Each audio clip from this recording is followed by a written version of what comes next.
Rhonda.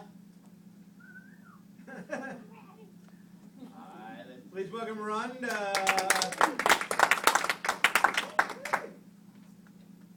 Is it cold in here or is it just me? Yeah.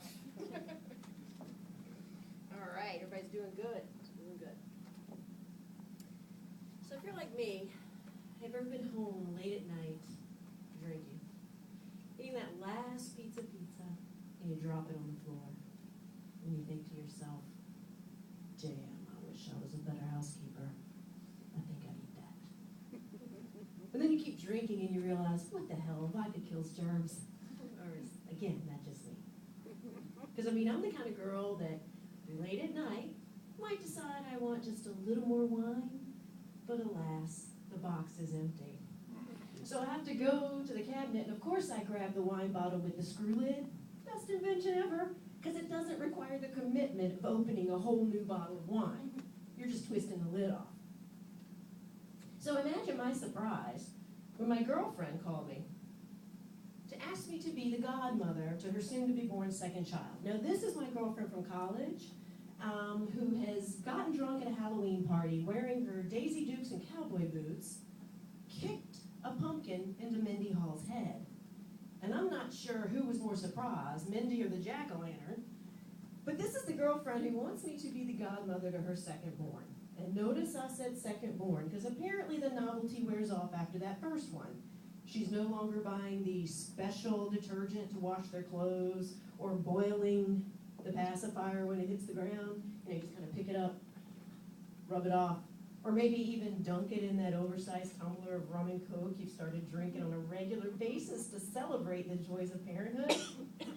So she's asked me to be the godmother to her second-born, and I'm thinking, I don't know what a godmother does. I'm not in the mafia. So I do some research, and I find out they're supposed to, do you know this? Guide the child's religious growth. Now, the last time my friend and I did any praying, it involved a porcelain god and one of us holding the other one's hair.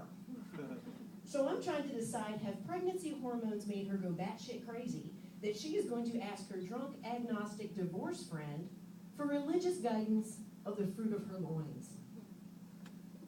What did this embryo do to piss her off?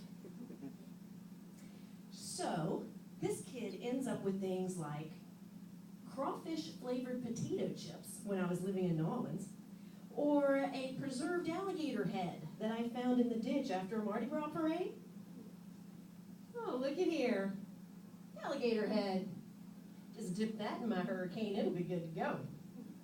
But I'm smart. I know that kids need educational gifts.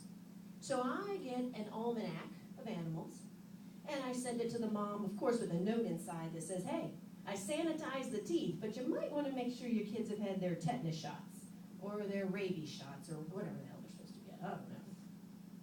So I also find out with this godmother gig, you don't get wings or a magic wand. I mean, hello, Disney, what the hell? What kind of disappointment is that for a little girl? Princess, you can be anything you want to be. So this poor kid, there was also the year he got an Easter piñata.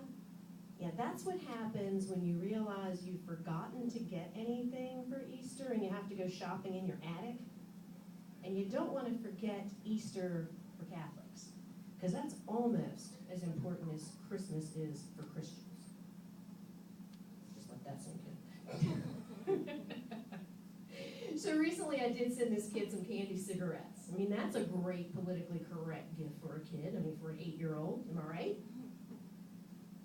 And the cockles of my heart was warmed when I get a thank you note from him that says, thank you so much for the candy cigarettes, godmother. They're almost as